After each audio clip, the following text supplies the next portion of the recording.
നമസ്കാരം. പ്രധാന വാർത്തകൾ.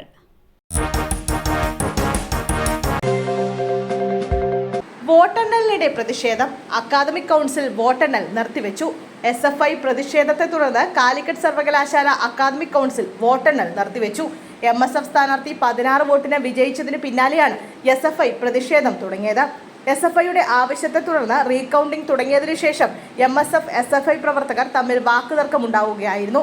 തർക്കം സംഘർഷത്തിലേക്ക് നീങ്ങിയതോടെ പുലർച്ചെ 1:30 വോട്ടെണ്ണൽ നിർത്തിവെച്ചു. പരസ്യ ബോർഡ് തകർന്നു വീണ ദുരന്തം. പരസ്യ കമ്പനി ഉടമ ഭവേഷ് ഫിൻഡ് അറസ്റ്റിൽ. പരസ്യ ബോർഡ് തകർന്നു വീണ് 16 പേർ മരിച്ച സംഭവത്തിൽ പരസ്യ കമ്പനി ഉടമ അറസ്റ്റിൽ. ഇഗോ മീഡിയ കമ്പനി ഉടമ ഭവേഷ് ഫിൻഡെയാണ് അറസ്റ്റിലായത്. ഈ സംഭവത്തിലടക്കം 20 കേസുകളിൽ പ്രതിയായി ഒളിവിൽ കഴിയവെയാണ് അറസ്റ്റ്. മനഃപൂർവ്വമല്ലാത്ത നരഹത്യ, പീഡനം തുടങ്ങിയ നിരവധി കേസുകളിൽ പ്രതിയാണ് ഇയാൾ. സംഭവം നടന്നയുടനെ ഫോൺ ഓഫ് ചെയ്ത് ഭവേഷ് ഫിൻഡ് നാടുവിട്ടിരുന്നു. രാജസ്ഥാനിലെ ഉദയ്പൂരിൽ നിന്നാണ് ഇയാളെ അറസ്റ്റ് ചെയ്തത്. തിങ്കളാഴ്ചയായിരുന്നു ഘട്ട്കോപ്പറിലെ പെട്രോൾ പമ്പിന് മുകളിൽ കൂറ്റൻ പരസ്യ ബോർഡ് വീണുള്ള ദുരന്തത്തിൽ 16 പേർ മരിച്ചു. അപകടത്തിൽ നിരവധി പേർക്ക് പരിക്കേൽക്കുകയും ചെയ്തു. പന്തീരങ്കാവ് ഗാർഹിക പീഡനം. പ്രതിക്കായി ബ്ലൂ കോർണർ നോട്ടീസ്. പന്തീരങ്കാവ് ഗാർഹിക പീഡന കേസിലെ പ്രതി രാഹുലിനായി അന്വേഷണ സംഘം ബ്ലൂ കോർണർ നോട്ടീസ് പുറത്തിറക്കും.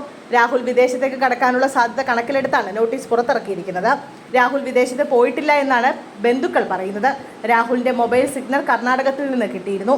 ഇവിടെ നിന്ന് ഇയാൾ വിദേശത്തേക്ക് കടക്കാനുള്ള സാധ്യത കൂടി പോലീസ് കണക്കിലെടുക്കുന്നുണ്ട്. ഇതിന്റെ അടിസ്ഥാനത്തിൽ കർണാടകത്തിലെ വിമാനത്താവളങ്ങൾ കേന്ദ്രീകരിച്ചും അന്വേഷണം നടക്കുന്നുണ്ട്. കാസർഗോഡ് വീട്ടിൽ ഉറങ്ങിക്കിടന്ന 10 വയസ്സുകാരിയെ തട്ടിക്കൊണ്ടുപോയി പീഡിപ്പിച്ച സംഭവത്തിൽ ഒരാൾ അറസ്റ്റിൽ. നേരത്തെ പീഡന കേസിലടക്കം പ്രതിയായ യുവാവാണ് കസ്റ്റഡിയിലുള്ളത്. ബന്ധുവിന്റെ വീട്ടിൽ നിന്നാണ് പോലീസ് കസ്റ്റഡിയിലെടുത്തത്. CCTV ദൃശ്യങ്ങൾ പരിശോധിച്ചാണ് ഇയാളെ പോലീസ് കസ്റ്റഡിയിലെടുത്തിരിക്കുന്നത്. എന്നാൽ ഇയാളാണോ പ്രതിയെന്ന് പോലീസ് സ്ഥിരീകരിച്ചിട്ടില്ല. കാഞ്ഞങ്ങാട് ഡിവൈഎസ്പിയുടെ നേതൃത്വത്തിൽ 25 അംഗ സംഘമാണ് കേസ് അന്വേഷിക്കുന്നത്.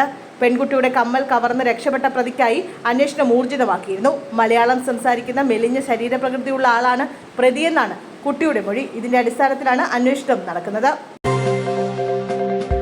മേയർ ഡ്രൈവർ തർക്കം. ആര്യ രാജേന്ദ്രന്റെ രഹസ്യമൊഴി രേഖപ്പെടുത്തും. നടു റോഡിലെ മേയർ KSRTC ഡ്രൈവർ തർക്കത്തിൽ മേയർ ആര്യ രാജേന്ദ്രന്റെ രഹസ്യമൊഴി രേഖപ്പെടുത്താൻ പോലീസ്.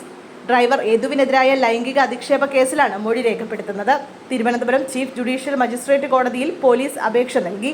KSRTC ഡ്രൈവർ അശ്ലീല ആംഗ്യം കാണിച്ചതാണ് പ്രശ്നത്തിന് തുടക്കമെന്ന് മേയർ ആര്യ രാജേന്ദ്രൻ പറഞ്ഞിരുന്നു. ഇതിന്റെ അടിസ്ഥാനത്തിലാണ് നടപടി.